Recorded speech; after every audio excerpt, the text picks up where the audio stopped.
Hi నమస్తే welcome to my channel Vasumathi's vlogs. Video మొన్నటిది, audio ఈరోజుది. మొన్న రాత్రి 10 గంటలకు నేను టమాటా పచ్చడి పెట్టినానండి. నాకు ఎప్పుడు రాత్రిలే అవుతుంది. చాలాసార్లు మీరు వ్లాగ్లో చూసింటారు. నేను తొక్కలు ఎండబెట్టి పెట్టేదాన్ని అప్పట్లో, పాత వీడియోస్ చూస్తే.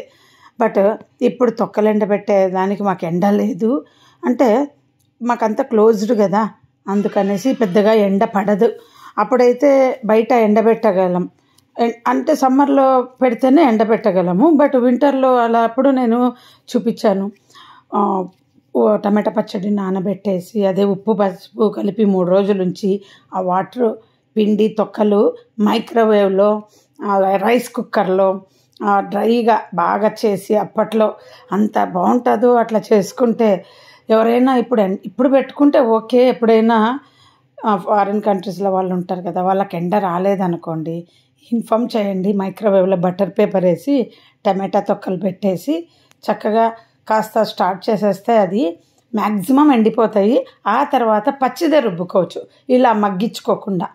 అప్పుడు అంత పచ్చి టమాటా పెట్టేదానికి ఇలా మగ్గించుకొని పెట్టేదానికి చాలా టేస్ట్.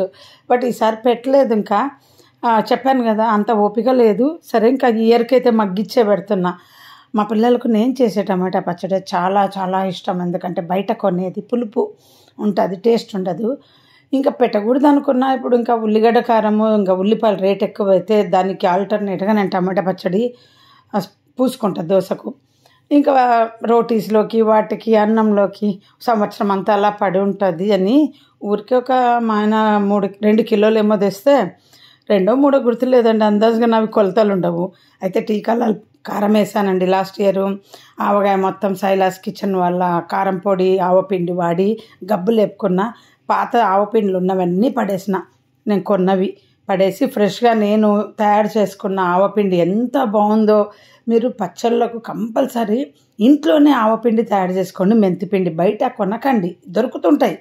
ఇంకా దేనికైనా వాడుకోండి, కానీ పచ్చళ్ళకు మాత్రము. ఇప్పుడు నువ్వుల నూనె కూడా అప్పుడు బయట అందరూ సపరేట్గా గానుగ చేయించుకొని కొనేవాళ్ళు. ఇప్పుడు మనము నువ్వుల నూనె సిటీస్లో మనకు చాలామంది నూనె వేసిస్తున్నారు, పల్లీల నూనె తెచ్చుకుంటున్నారు. అట్లాగా మిషన్స్ పెట్టుకొని చాలా చోట్ల వీడియోస్ చూస్తుంటా. బట్ ఇంకా నువ్వుల నూనె అయితే నేనేం చేయను. మధ్యలో మేమంతా మా అమ్మ వాళ్ళు రీఫైండ్ ఆయిల్ ఏమో వాడారు, నేను మాత్రం నువ్వుల నూనె కొనుక్కుంటా. సదరన్ సూపర్ మార్కెట్లో తెచ్చుకోండి, అదే నువ్వుల నూనె వేస్తా. ఇక చింతపండు కూడా నేను సదరంలోనే తెచ్చుకోండి. తెల్ల చింతపండు నాకు ఇష్టం, ఎక్కువ వేయలేదండి, అందాజు వేసిన. టమాటాలోనూ పులుపు ఉంటుంది కదా. పైగా ఏంటంటే ఇప్పుడు మేము ఇదివరకు అయితే టమాటా పచ్చడి అయినా బెంగళూరులో అన్నీ బయట పెట్టేదాన్ని. ఢిల్లీకి వచ్చాక కూడా బయట పెట్టా. ఎంత టప్పర్ బేర్లో పెట్టినా ఇక్కడ ఉన్న వేడికి ఏమవుతుందంటే బ్లాక్ అయిపోతుంది. సంవత్సరం అంతా దాన్ని మెయింటైన్ చేయడం కష్టము, కలర్ మారకుండా. అందుకని టప్పర్ బేర్లో పెట్టే నేను ఫ్రిడ్జ్లో పెడుతున్నా. ఇంకా సీసాలలో పెట్టుకోవచ్చు అనుకోండి, ఇంకా అది మన ఆప్షన్. సీసాలలో వెయిట్ ఎక్కువ ఉంటుంది, ఫ్రిడ్జ్ కంప్రెసర్ ఎక్కువ, తీస్తూ ఉంటే పగిలిపోతుంది కదా. ఫ్రిడ్జ్లో పెట్టేపాటైతే ఏం టప్పర్ వేరే అక్కర్లేదండి. బట్ ఏంటంటే నా అలవాటు అది, నాకు అందులో పెడితేనే ఫుడ్ ఇంకా హ్యాపీగా ఉంటుంది అనమాట. సో కొద్దిగా బయటికి తీసుకొని వాడుతుంటాం. లేదా ఒక్కోసారి మేము ఫ్రిడ్జ్ నుండి తీసుకొని జస్ట్ 10 సెకండ్స్ మైక్రోవేవ్లో ఆ కూలింగ్ పోయేమైనా పెట్టుకొని వాడతాం. లేదా ఒక్కోసారి అలాగే వాడేస్తాము. ఇంకా రాత్రంతా టమాటా పచ్చడి మగ్గిచ్చేసి అంతా చల్లగా చేసేసి అలా మూత పెట్టేశాను, చిల్లులు బుట్ట వేసి. పొద్దున్న లేసి బట్టలు ఆరేసాను, రాత్రే బట్టలు వేసి పెడతా. ఒక్కోసారి ముందు రోజే దొండకాయ అంతా కట్ చేసి పెట్టేసుకొని పొద్దున్న దొండకాయ పచ్చడి చేసినానండి. ఎప్పుడు దొండకాయ ఫ్రై, మా పిల్లల దొండకాయ ఫ్రై, కారం పప్పుల పొడి. అది తిని బోరు కొట్టింది. మీ ఇష్టం తింటే తినండి, లేకుంటే ఈసారికైతే దొండకాయ పచ్చడి చేస్తాను. పచ్చిమిర్చి, దొండకాయలు ఫ్రై చేసి ఇంకా అంతే. చింతపండు వేసినాను, ఇంకేం వేయలే చూడండి. ఉప్పు, ఇంకా అల్లం వెల్లుల్లి కూడా ఇలా మర్చిపోయినాను యాక్చువల్గా. ఇక మా ఆయన లైట్ గ్రీన్ అంటే బజ్జిమిర్చి తెచ్చినాడు, ఇంకా అడుస్తూ ఉన్నా దాంతోనే చేస్తా. బజ్జిమిర్చి ఉట్టివి తాకండి, తెస్తే అవి కొంచెం ఇవి కొంచెందా, ఇవి కారం ఉండవు. నేను లైట్ గ్రీన్ అంటే సన్నగా లైట్ గ్రీన్ అన్నా. ఎప్పుడు 2 ట్రిప్పుల నుండి బజ్జిమిర్చి తెస్తున్నారు. అన్నం పెట్టేశాను, దొండకాయ పచ్చడి చేసేసాను. ఇంకా మధ్యలో నేను నా టీ ఒకటి స్టార్టింగ్ చేసేసాను అనమాట. సో లాస్ట్ వీడియోలో కొన్ని విషయాలు మాట్లాడాను కదా నేను. అది కాకుండా నా లైఫ్లో ఏంటంటే ఆ ఇల్లు కొన్నప్పుడు అండి నాకు ఎలా ఫీల్ అయినానంటే, పుట్టపర్తి ఇల్లు కొన్నప్పుడు హైదరాబాద్ ఇల్లు ఎగ్జాక్ట్గా అంతే అమౌంట్ పెట్టి మేము ఇండివిజువల్ హౌస్ 1000 స్క్వేర్ ఫీట్ కొన్నాం, అమ్మేసుకున్నాం కదా.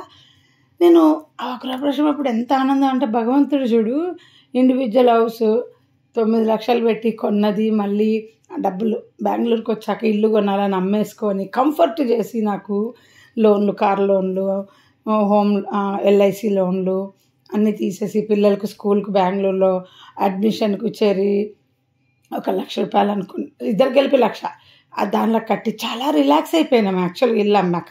ఇంకా మాకు ఏ లోన్లు లేవన్నమాట కొన్ని ఇయర్స్గా. యాక్చువల్గా చెప్పాలంటే చాలా కంఫర్ట్గా ఉన్నాం. అయినా మళ్ళీ మా ఆయన అదే ఆ ఇల్లు కొన్నాడు కదా, లోన్ దొరకలేదు. ఆ భగవంతుడు నేను వద్దన్నాను అప్పటికి, ఇంకా మనకి ఇంకెప్పుడు ఏమి ఇల్లు వద్దులేండి అన్నాను. అనుకోకుండా ఇది కొన్నాక అనిపించింది సేమ్ అది 1000 స్క్వేర్ ఫీట్, అది 1022 స్క్వేర్ ఫీట్, ఇది 1000 స్క్వేర్ ఫీటు, మళ్ళీ సింగిల్ బెడ్రూమ్. సేమ్ భగవంతుడు నాకు ఇండివిజువల్ హౌస్ ప్లేస్లో అపార్ట్మెంట్ ఇచ్చాడే అమౌంట్లని భలే హ్యాపీగా ఫీల్ అయినానండి. అలా నేను ఎందుకు చెప్తున్నానంటే, ఎవరికైనా సొంతం ఇల్లు నాకు లేదు అని అనుకొని మనం ఉన్న చోట్లే మనము 50-60 లక్షలు పెట్టి సొంతం ఇల్లులు కొనాలి అనుకునే బదులు, మన బంధువులు ఉన్న ఊళ్ళో కావచ్చు, ఎక్కడైనా ఒక చిన్నది దొరికినా చాలండి, 2,000-3,000 రెంట్ వచ్చినా చాలు, చక్కగా ఓన్ హౌస్ కొనుక్కున్నామన్న ఒక సాటిస్ఫాక్షన్. నేను చాలామందిని ఎవరినైనా ఎక్కడైతే అది ఓన్ హౌస్ కొనడం అంటారనమాట. ఏమి ఎక్కడ కొంటే ఎవరు కాదనా, నీకు ఎంత బడ్జెట్ ఉందో అంత ఎక్కడ వస్తే అక్కడ కొనుక్కో, రిలేషన్స్ వాళ్ళ ఊర్లో రెంట్లు వస్తాయి కదా, సెకండ్ హ్యాండ్ది కానీ ఏదైనా. లేదు అనుకోకుండా ఉన్న బడ్జెట్లో కొనుక్కోమని చెప్తున్నా. మాకు హైదరాబాద్లో ఎప్పుడు అందరూ రెంట్ ఇంట్లో ఉన్న వాళ్ళందరూ చెప్పేవాళ్ళు, మా ఊర్లో మేము స్థలాలు కొన్నాము అందుకని మేము ఇక్కడ రెంట్ ఇంట్లో ఉన్నాము. అప్పుడు అనుకునేదాన్ని, మాకు అట్ట ఏం లేదులే, 2 ఊర్లలో మాకేం పెద్ద సపోర్ట్ లేదు, మేమేం కొనుక్కుంటాంలే, అక్కడ అట్లా ఉన్న సిటీలో కూడా కొనుక్కోనిక మాకు ఉండేది కాదు అనుకునేదాన్ని అన్నమాట నేను. సో ఇంకా అనుకోకుండా మేము కొనేసాం కదా. అమ్మిన తర్వాత అందుకనే నేను ఎక్కడో చోట లేబ్బా మనకు ఒక ఇల్లు, మా పిల్లలు రిటైర్మెంట్ అయినాక అందరు మమ్మల్ని అడిగేవాళ్ళు ఎక్కడ ఉంటారు అని. మేము రిటైర్మెంట్ అయితేనే ఏ ఊళ్ళో రిటైర్డ్ అయితే ఆడే ఉంటాము, మాకంటూ ఏది లేదు ఒక తాడు బొంగరము అని అన్నాం. అందుకనేసి మా పిల్లలు ఒప్పుకున్నారు, అమ్మ పర్వాలేదు అందరం కలిసి ఉన్నంతలో అడ్జస్ట్ చేసుకుందాంలే, ఏం కాదు, సింగిల్ బెడ్రూమ్ అయితే హాల్లో అందరం కలిసి పండుకుందాం మా పెళ్ళిళ్ళు అయినాక కూడా అని అప్పట్లో మా పిల్లలు చెప్తే అప్పుడు కొన్నాం. అక్కడ ఎందుకు కొన్నానంటే అండి, హైదరాబాద్కు బెంగళూరుకి మధ్యగా అవుతుంది పుట్టపర్తి, నా అభిప్రాయం. మేము హైదరాబాద్లో ఉండొచ్చినాం, బెంగళూరులో ఉండొచ్చినాం, సో మాకు అదే ఎక్కువ అఫెక్షను. సో అక్కడ ఉన్నాం అనుకో, హైదరాబాద్కు కార్లో వెళ్ళిపోయి రావచ్చు, బెంగళూరుకు కార్లో వెళ్ళిపోయి రావచ్చు, కంఫర్ట్గా ఉంటుంది, చీప్ అండ్ బెస్ట్. ఒక చిన్న ఊర్లో అసలు భజన అంటే ఇష్టము చిన్నప్పటి నుండి, అంత బద్ధకమైంది అనుకోండి, బాబా దాంట్లో పోయి ఫుడ్ తినేసేయచ్చు, ఎంత కంఫర్ట్ కదా. యాక్చువల్గా అదే మా పేరెంట్స్కి నేను కూడా సజెస్ట్ చేసింది, వాళ్ళను చెప్పే బదులు మేమే అదెందుకు ఫాలో అవ్వకూడదు అనేసి. మా లాస్ట్ వీడియో చూడండి, దాన్ని మా పక్కన అప్పుడు ఎవరో రిటైర్డ్ జడ్జ్ అని అన్నారు. అప్పుడు మాకు తెలియదు, వాళ్ళు చాలామంది అండి పుట్టపర్తిలో రిటైర్మెంట్ అయినాక వచ్చి ఉండాలని అలా కొనుక్కున్నారనమాట. మాకెవరైతే అప్పుడు ఇల్లు ఇప్పించాడో అతని దగ్గర 15-20 ఇల్లుల కీలు ఉన్నాయి, అన్నీ నేనే మెయింటైన్ చేస్తుంటాను మేడం అని. అతనే మంత్లీ రెంట్ పంపించేవాడు, చాలా మంచి మనిషి అసలు. బట్ అన్నీ తనే చూసుకునేవాడు, A to Z అంత బాగుండేదన్నమాట. బట్ మా పరిస్థితుల వల్ల మేము ఎప్పుడు ఎక్స్పెక్ట్ చేయలేదండి నేను అది అమ్మేసుకుంటానని. మా పరిస్థితులకి అమ్ముకోవాల్సి వచ్చింది. బట్ ఏదైనా కానీ అది కూడా హైదరాబాద్ ఇంటి డబ్బే. ఒక్కసారి ఇల్లు కడితే అది ఎంతలాగా మాకు అమ్మినా కానీ ఎన్ని రకాలుగా యూజ్ అయిందంటే, మా కష్టార్జితము అన్ని రకాలుగా యూజ్ అయింది. సో అందరికీ ఓన్ హౌస్ లేదని బాధపడే వాళ్ళకి చెప్తున్నా, ఎక్కడ ఏది మీ బడ్జెట్లో దొరికితే అది కొనుక్కోండి. ఎక్కువ లోన్లను పెట్టుకొని ఎక్కువ అమౌంట్లు పెట్టుకొని అవి తీర్చుకోలేక నాకు సొంత ఇల్లు లేదని బాధపడక, తెలిసిన రిలేషన్స్ ఇళ్ళక అనుకోండి, మీ కళ్ళ చుట్టూ ఏది దొరికితే అది మనం ఉండాలి అని అనుకోకండి.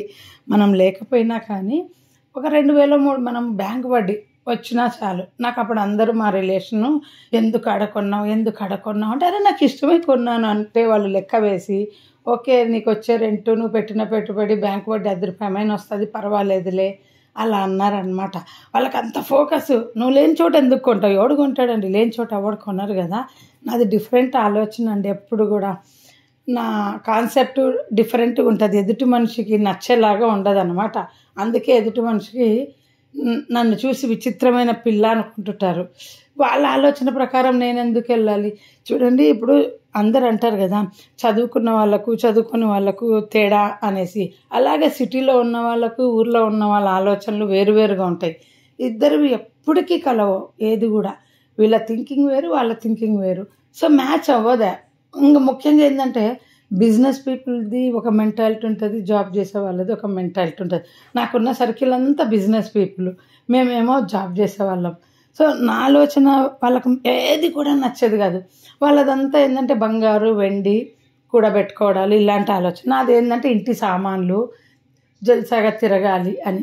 సో వాళ్ళే సేవింగ్ చేస్తున్నట్టు, నేను ఖర్చులు పెట్టి డబ్బులు పాడు చేస్తున్నట్టు అనుకునేవాళ్ళు.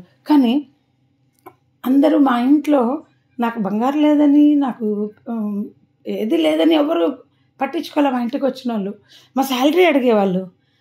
ప్రతి ఒక్కరు బెంగళూరులో కూడా అండి, పెద్ద బిజినెస్ చేసేవాళ్ళు కూడా, మీ వారికి 1 lakh శాలరీ వస్తుంది, ఇవన్నీ చెప్పిన మాటలే, 1 lakh శాలరీ వస్తుందని. సో అంటే మా లైఫ్ స్టైల్ చూసి మాకు ఎంతో ఇన్కమ్ ఉందనుకుంటా. సిటీలో ఉన్న వాళ్ళందరి జీవితాలు ఇంతే అండి. సిటీకి వచ్చి వాళ్ళు లగ్జరీగా బతుకుతున్నారు అని అనుకోకండి. ఇంట్లో సామాను ఉన్నంత మాత్రాన కంఫర్ట్ లైఫ్ పెట్టుకుంటాం మేమంతే. చూడండి, సిటీలో ఉన్నాక ఒక వాల్యూ సామాను ఉంటే, ఏం లేకుంటే బీదోళ్ళలాగా కొందరు అనుకోవచ్చు.